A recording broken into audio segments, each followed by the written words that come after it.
Hello, Psych2Go viewers. This is Michelle Rivas, and I'm the host of Psychology Roundtable. Our guest for today's live stream is Jessica McCabe from the amazing YouTube channel How to ADHD, where she's amassed over 1 million followers across YouTube and other social media platforms. She's also just released a new book titled How to ADHD.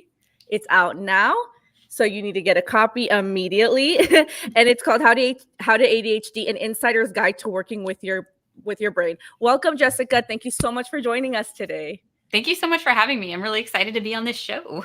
Absolutely. We've been your highly requested guest. We've been wanting to do this topic for so long, but we haven't, I feel like you're the perfect guest to have on. I know a lot about ADHD at this point. You're the expert, right? So can you tell us a little bit about yourself and your background for us, for the viewers? Yeah, so I started my YouTube channel back in 2016 because basically I was failing at life. I was 31 years old and broke, divorced, living at home with my mom, but I had been a gifted kid and I'd always been told I had so much potential, but just it felt like no matter what I did, I couldn't seem to reach it. I was putting in so much effort and it felt like I was doing more than my peers. I was putting in more effort than my peers, but I kept falling farther and farther behind.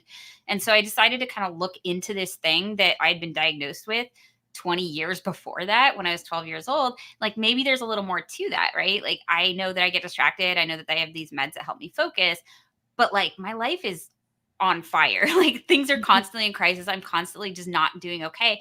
And maybe that has something to do with that condition. It was the only thing that I could think of.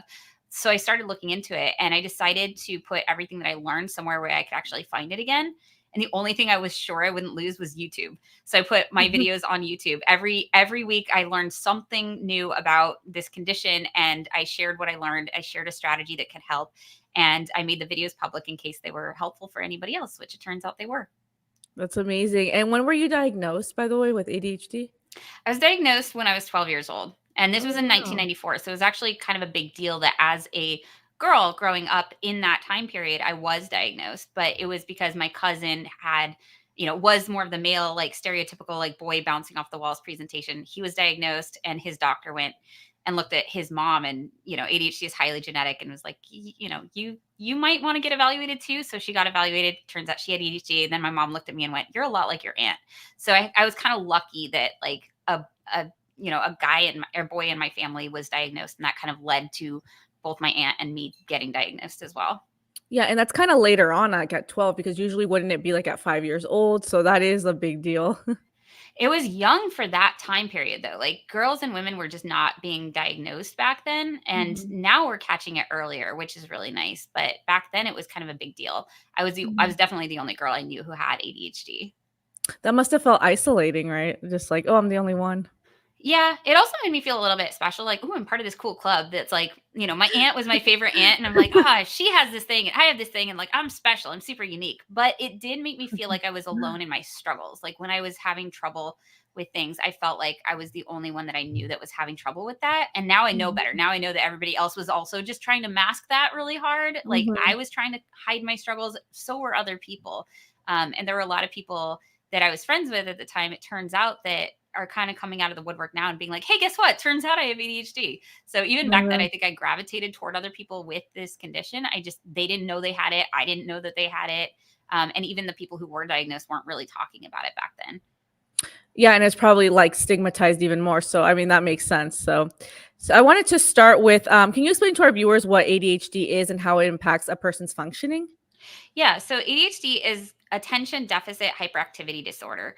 And it's a very confusing name for ADHD because it's not actually an attention deficit. What we understand now is that it's difficulty with attention regulation.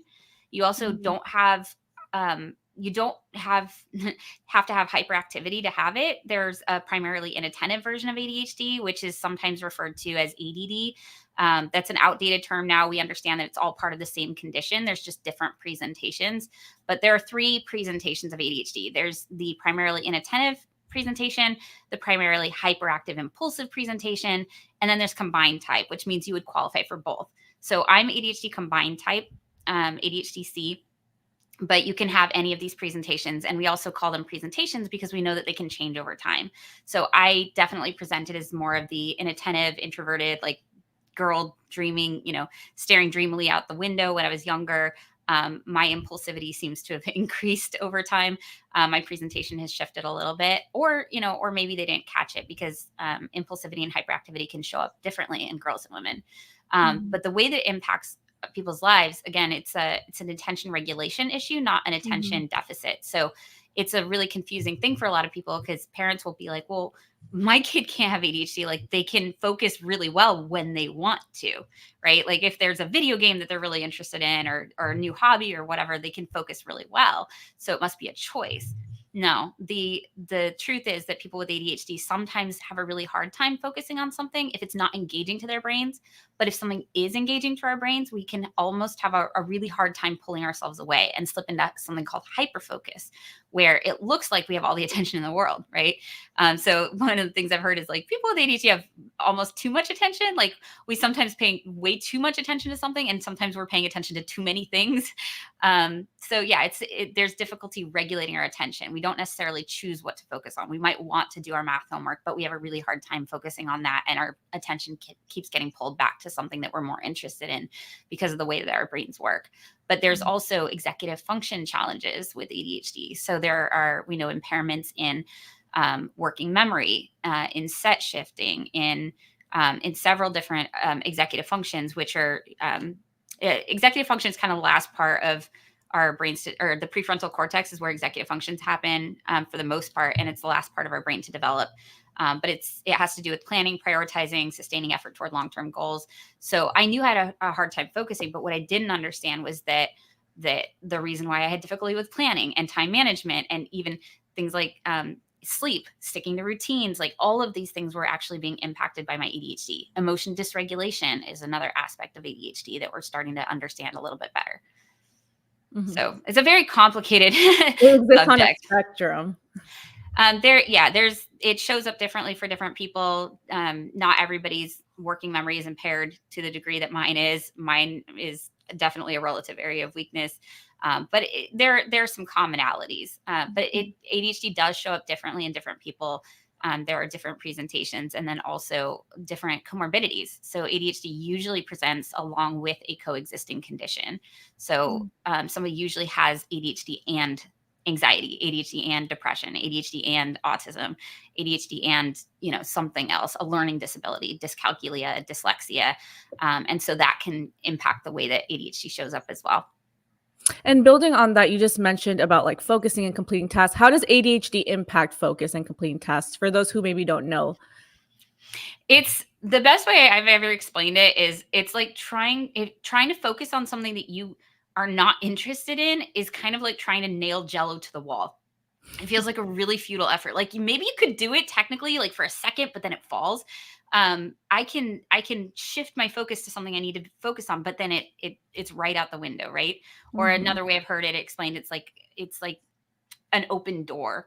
And every stimuli comes in the door. Like there's not a secretary saying, "Hey, like actually this is not relevant right now." Like everything feels really relevant. Everything kind of gets in, and it's where the joke of like ADHD, like "oh squirrel" comes in, right?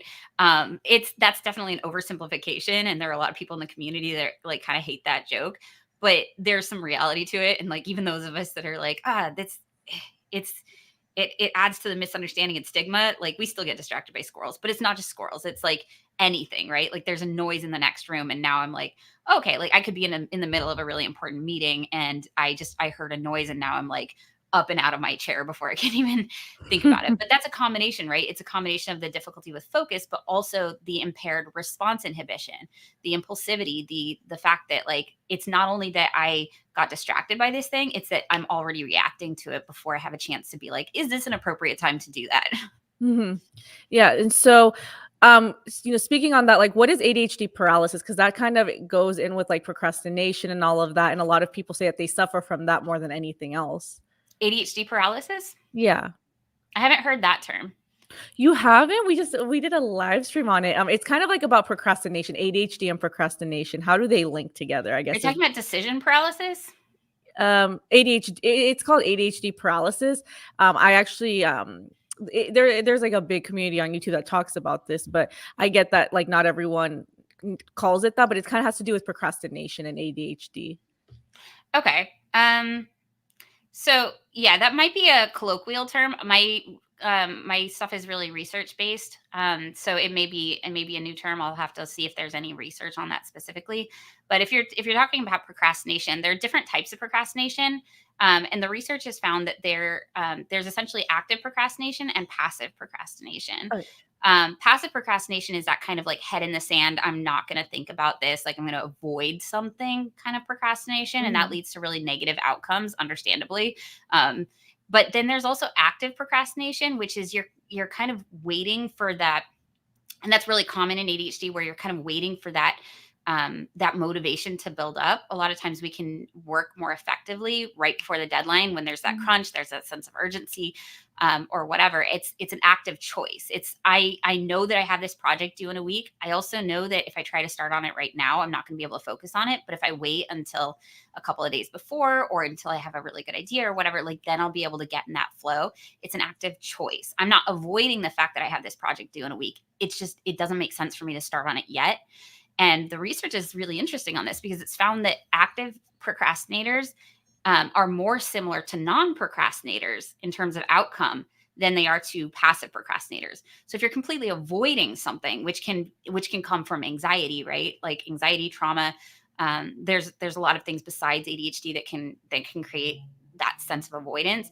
But with ADHD, purely ADHD, it tends to be more of that active form of procrastination where like I'm waiting for my brain to kick in, and Mhm. the outcomes there are actually pretty good.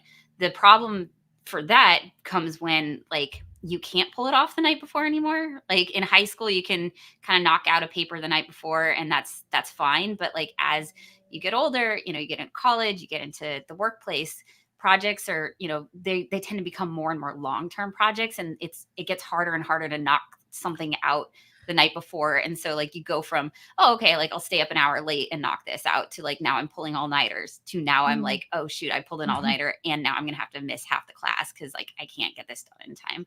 So Mhm. there's still like some disadvantages to even active procrastination, but that tends to be how it relates to ADHD.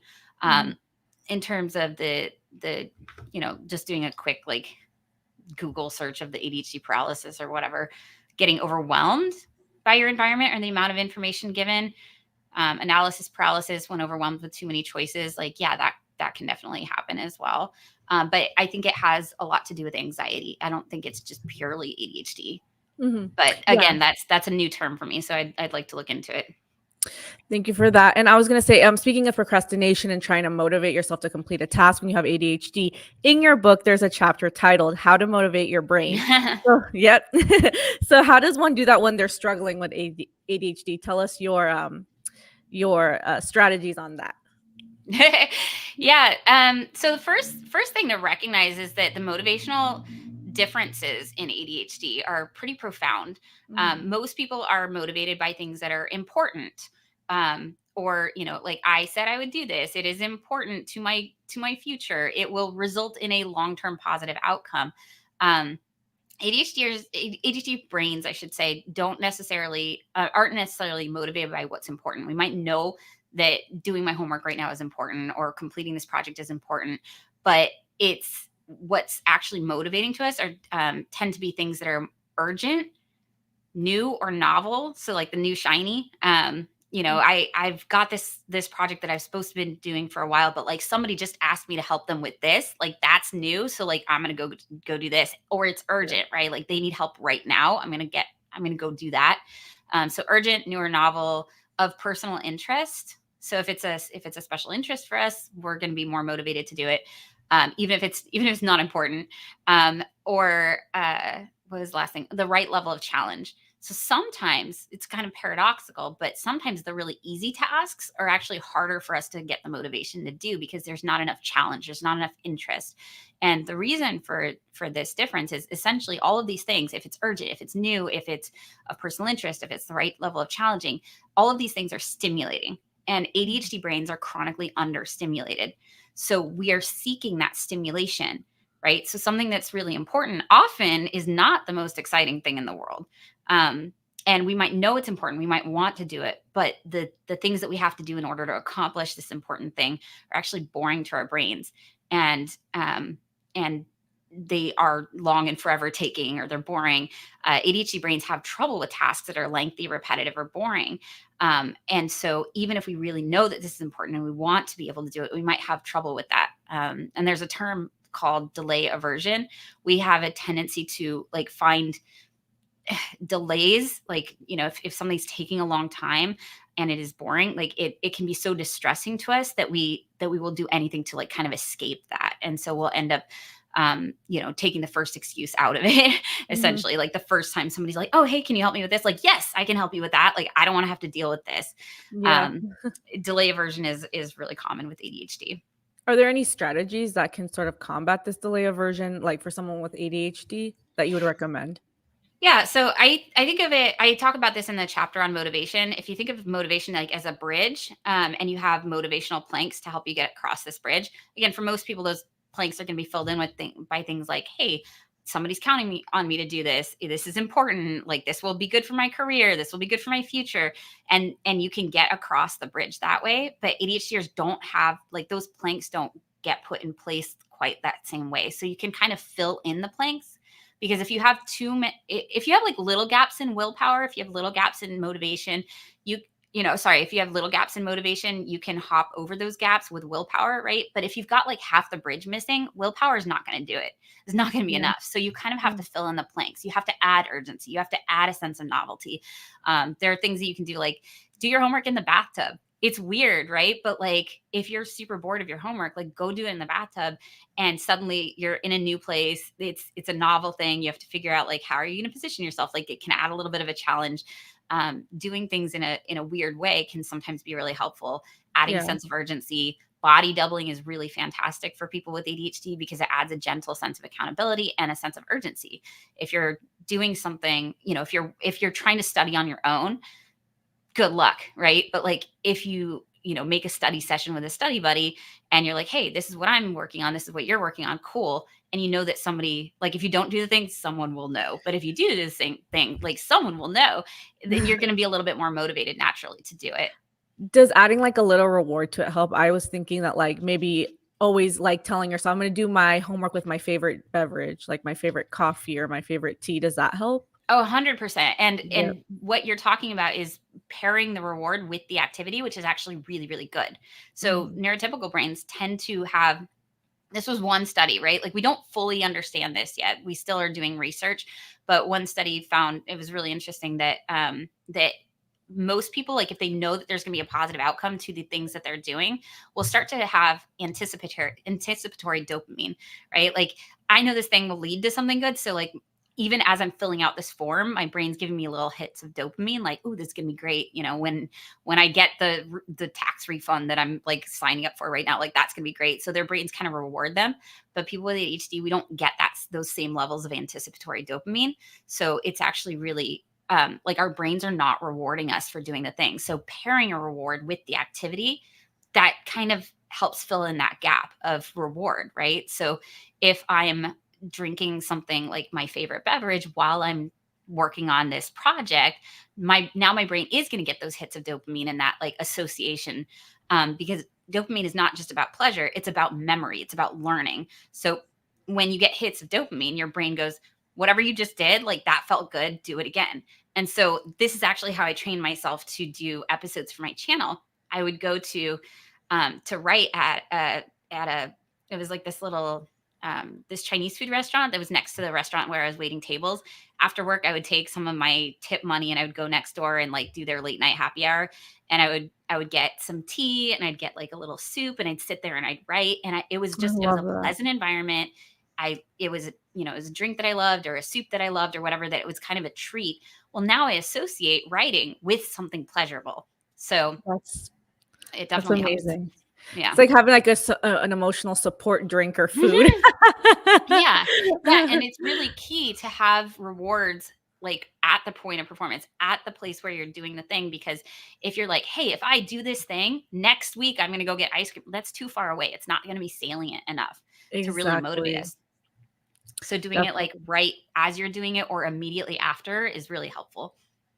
Are these things that you think our mental health professionals and our teachers should learn so that they can approach, people with or students or people who are going through ADHD more effectively? Because I feel like there is like a gap of understanding and empathy when it comes to ADHD, especially in education. How do you feel about that?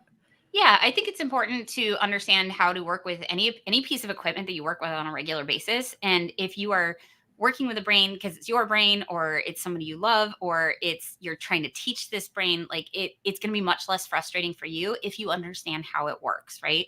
And there are things that are just really counterintuitive.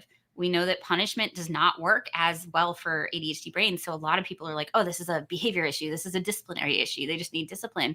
No, they don't. First of all, you can't punish away a disability. Like, a lot of people have tried, does not work.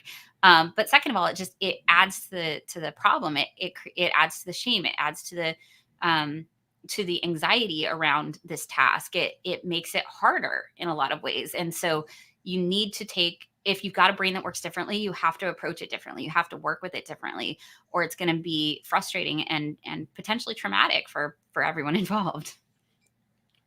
Yes, definitely. And I agree with that. And so, with that being said, now we're going to switch over to our audience segment where we answer your viewer questions by our experts. So, are you ready, Jessica? Yeah, let's do it. Yay, let's begin. So, let's start with this first question. Sorry, looking for these questions in the chat. So,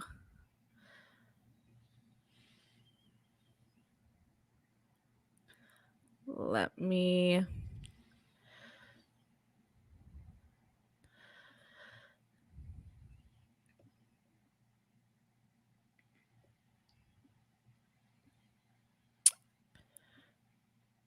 Okay, so I have a question by Marissa. She asked, Jessica, how do I tell my parents that I think I have ADHD? I'm currently 16 years old and they don't believe in mental health. How do I get them to realize that I'm going through something and that I need professional help? Great question, Marissa. It's a great question. It's one that I got a lot in the early years of the channel. I think it depends so much on like how your relationship is with your parents and what works. But usually in situations like this, repetition is helpful. Probably the first time you try to talk to them about it, they're not going to be open to it, right? But if you continue to bring it up or trying to educate them about it and they're able to listen at all, eventually they might be able to add to their understanding. Um, it can be also helpful to talk to a trusted adult in your life who is more pro mental health. Ask if you can talk to your doctor. If you're 16 years old, you should be able to talk to your pediatrician about it as well. Um, what I've heard like people have success with is like talking to their parents and being like, "Hey, I think that I might be dealing with this. I know that like it's you might not think that this is a thing that I'm struggling with, but like I would feel better if I could just get checked out, if I could just talk to a doctor. If your parents are completely like anti-doctor, that's a little bit more complicated, but you could at least talk about your struggles and be open about like, hey, I'm having a hard time focusing. I'm having a hard time with, with X, Y, Z, and see if they're open to talking about the struggles if you don't want to bring the diagnosis into it right away. Thank you for that, Jessica. And then Batal asked, does medication work? And I think it's a great question because sometimes people don't really know if they should take the plunge and take medication. So I really like this question. Does medication work? Okay, so it's a very broad question, right? So there's not like a yes or no answer. Medication for ADHD is highly effective, generally speaking. For about 80% of people with ADHD, medication works really well. And there's two main types of medication for ADHD. There's stimulant medication and non-stimulant medication.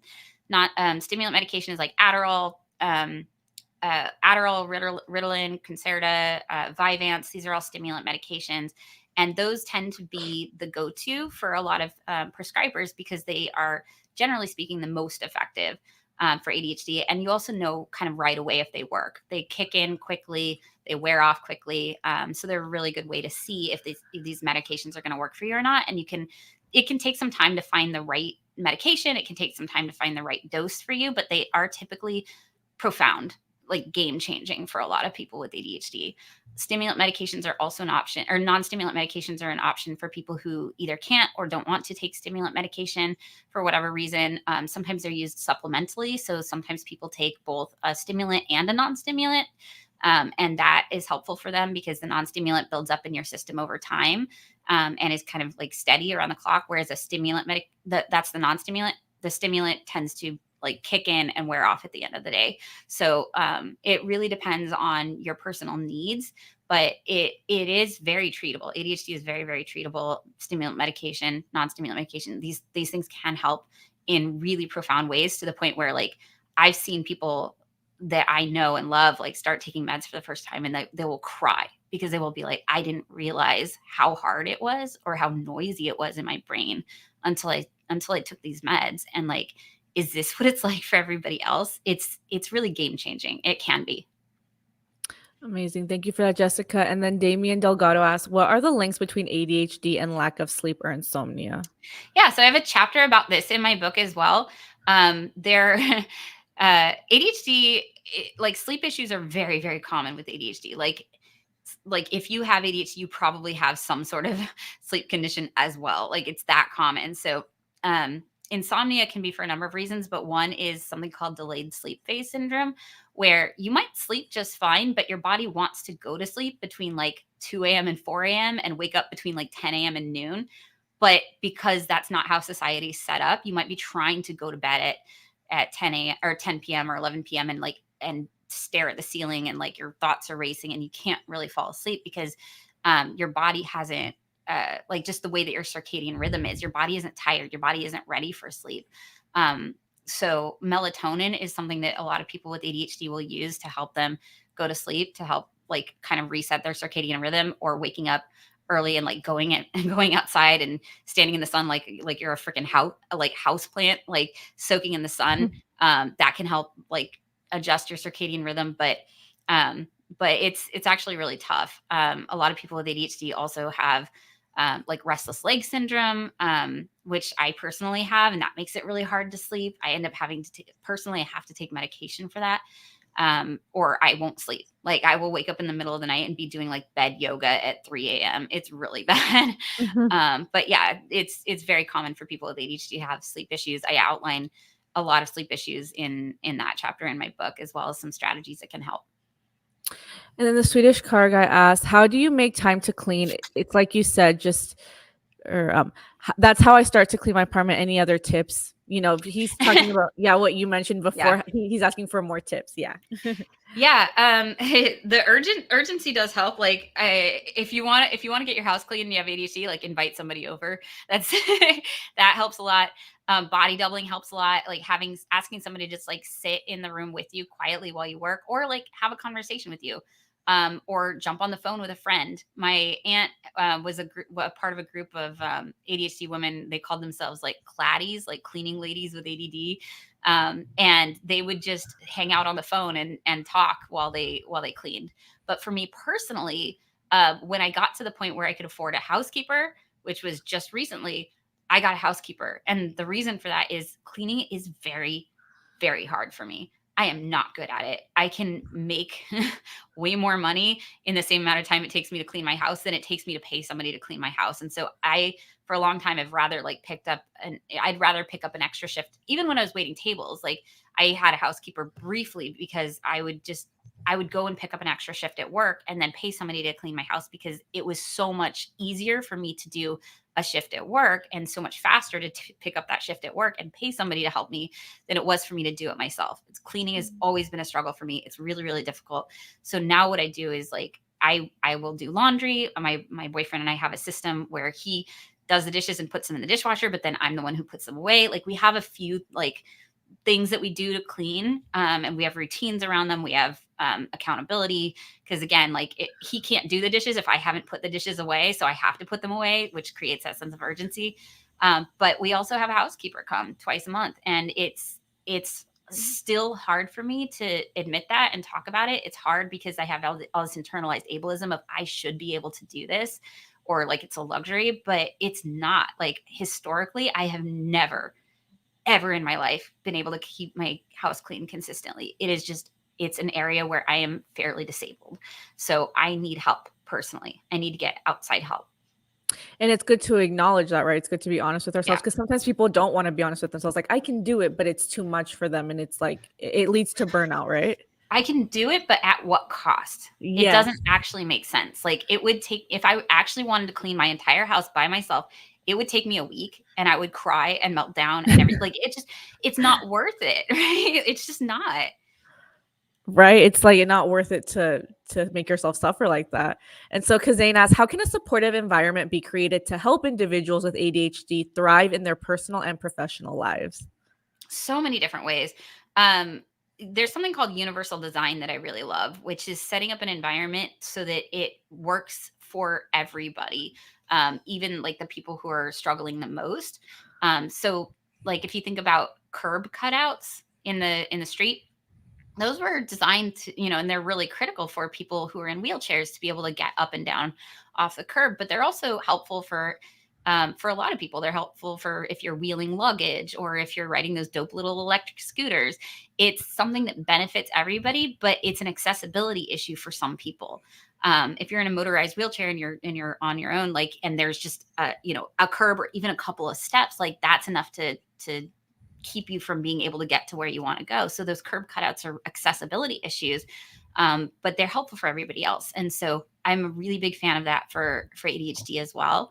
Um, Creating like universal design, having a supportive environment that helps us thrive, but is also helpful for the other people around us as well. And then on top of that, you can get individual accommodations as well. So if you're in school, you should know you are entitled to accommodations if you live in the US, and then if you're even in the workplace under the Americans with Disabilities Act, ADHD is considered a disability. You can go to askjam.org and look up by ADHD, by impairment, or by work function that you're struggling with. You can look up different accommodations that can help. And there's even a free chat or a free hotline. And even if you live outside the US, you can use their chat or call. They won't know the laws in your country, but they'll be able to talk with you about what might be helpful for you anyway.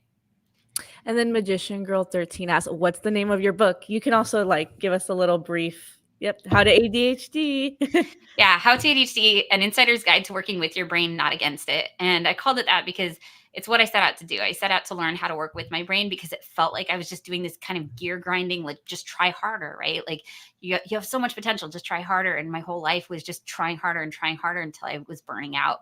And so this is about learning how your brain works and learning how to work with it more effectively instead of fighting it all of the time. And then Morgan the Void asks, does complex PTSD mimic ADHD, or would you say it's comorbid, Jessica? Or I mean, yes, and yes. And I personally have trauma. I don't have a CPTSD diagnosis, but I have significant trauma personally in my life that I've had to go to trauma therapy for. And a lot of that trauma therapy I did after my mom died. My mom died in what's considered a traumatic loss. I got trigger warning for anybody who needs that. Um, she I got a call from a coroner's office one day during the pandemic, and they said, yeah, we found, your mom is dead. Like, we found her in a bathtub in her house and she was gone and she wasn't sick. Like, this was completely unexpected. She was planning a trip to come see me.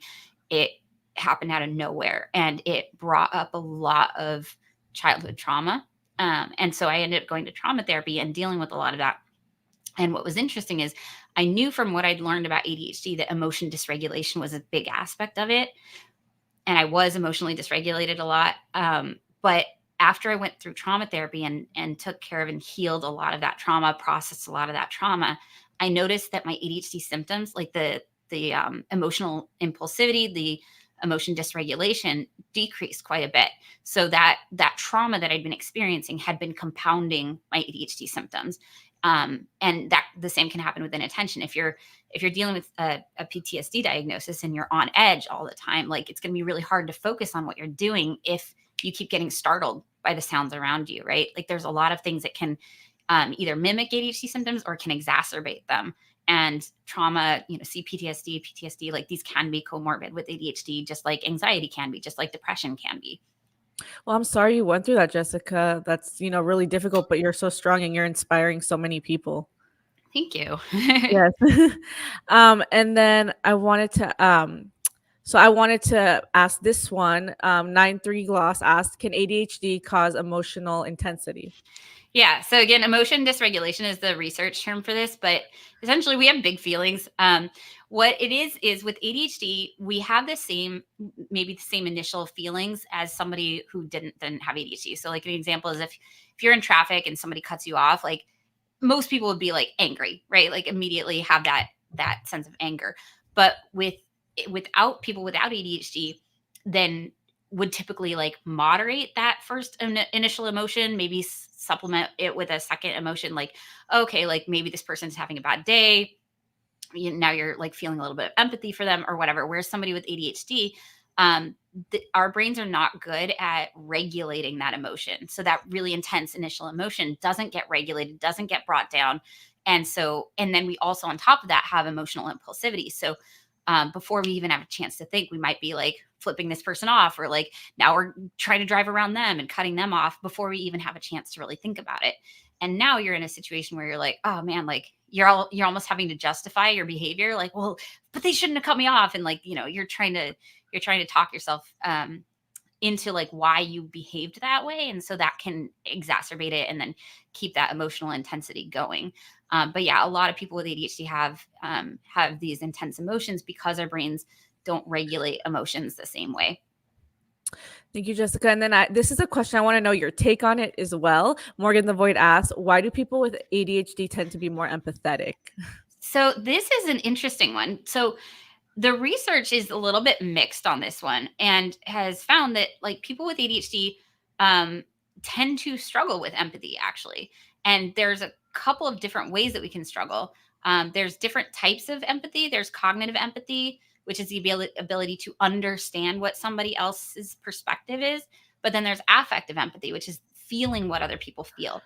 People with ADHD tend to be really sensitive, right? And also, like if you've got trauma, you might be enmeshed in your relationships and like take on the emotions of others really easily.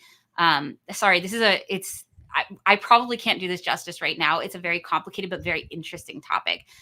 Sometimes we can end up feeling things so intensely that it actually makes it harder for us to be empathic to somebody, because we're feeling our own feelings so strongly that it's hard to see their perspective over our own. But sometimes we do, so it's like sometimes we don't have empathy, but then sometimes the empathy is so strong that it can actually get in the way of us being able to provide effective support for somebody else. So while a lot of people with ADHD like do resonate with the idea of being more empathic, more empathetic, it's not always like effective for us, if that makes sense.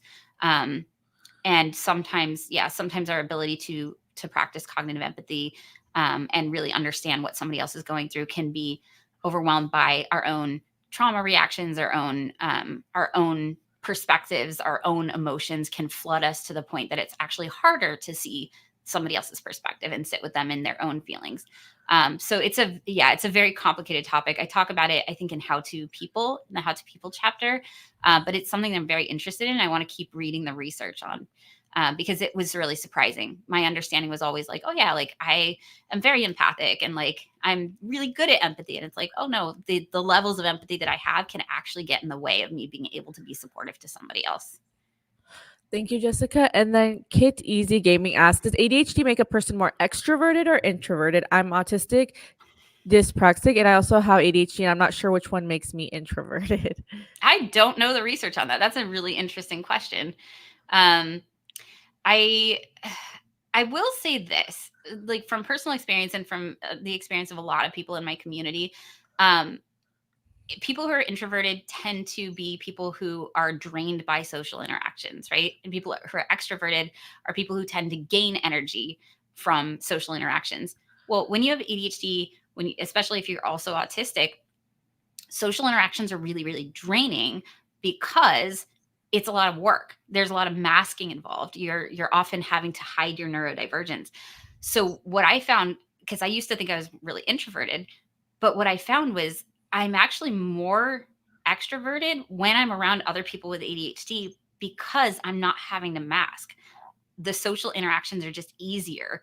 Um, I'm not having to like hide my symptoms. I'm not having to hide who I am. I'm able to be just a little bit more fully myself. And so it's less taxing, it's less exhausting, and I can actually get recharged around other people in those situations. But if I'm in a situation where I have to mask, it's really draining. And I would say that I am introverted. So I don't know what the research says, but that's my personal experience, and I've seen that among my community as well. That like the more you have to mask around somebody, the more introverted you're going to be, because it's so much work to have to engage in those social interactions. Yeah, and it's like social pressure. Yeah, yeah. And so then Crystal asks to be our last question. Do you have any tips on how to react less extreme to strong emotions like anger? And I guess she means in relation to Yeah. ADHD. This is one of the toughest things, unfortunately, because what you're talking about again is emotional dysregulation and emotional impulsivity. This is an episode that I'm currently working on scripting and diving into, but it's really, really tough because if I'm struggling with filling out a form and I'm getting frustrated, I can be like, oh, like this is a working memory issue. Okay, I just need to write some stuff down, get it out of my brain, or have a dual monitor so that I can reference or whatever. Like I can implement strategies. But if I get really angry and then lash out at somebody, I've already done that before I can even think to use a strategy. So it's really, really tough is the answer. It's not that there's nothing we can do, but what one strategy is to practice techniques to not calm down. That's like a very triggering word for a lot of people with ADHD, right? But slow Yeah. down. Like if you practice techniques to help you slow down, and that can be breathing, it can be like I have a video about making a glitter bottle where you like shake up the bottle and then you watch the glitter fall, and that kind of helps you re-regulate. um, if you have some strategies that are your go-to strategies that you practice in moments where you are in control of your emotions, then you're more likely to be able to remember to use them in situations where you're not as in control. Because as emotions rise, cognition declines. And at some point, there's a point of no return. So if you're really, really upset, you're not going to be able to think straight. You're not going to be like, you know what would be a good idea? Like, let me take some deep breaths right now, unless you've practiced it, unless it's something that's like almost second nature.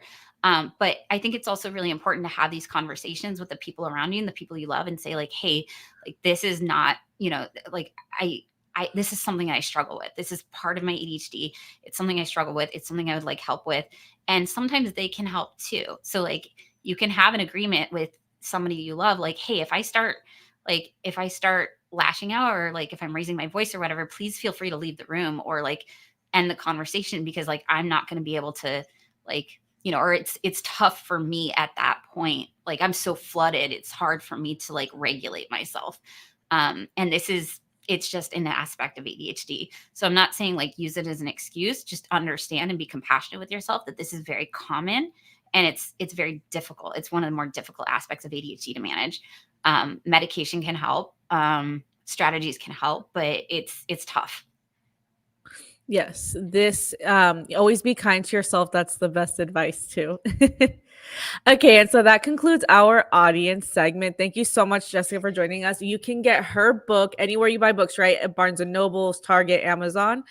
The website for Penguin Random House, which we have linked in the description. You can also follow her on Instagram. Any final thoughts, takeaways about the book, Jessica?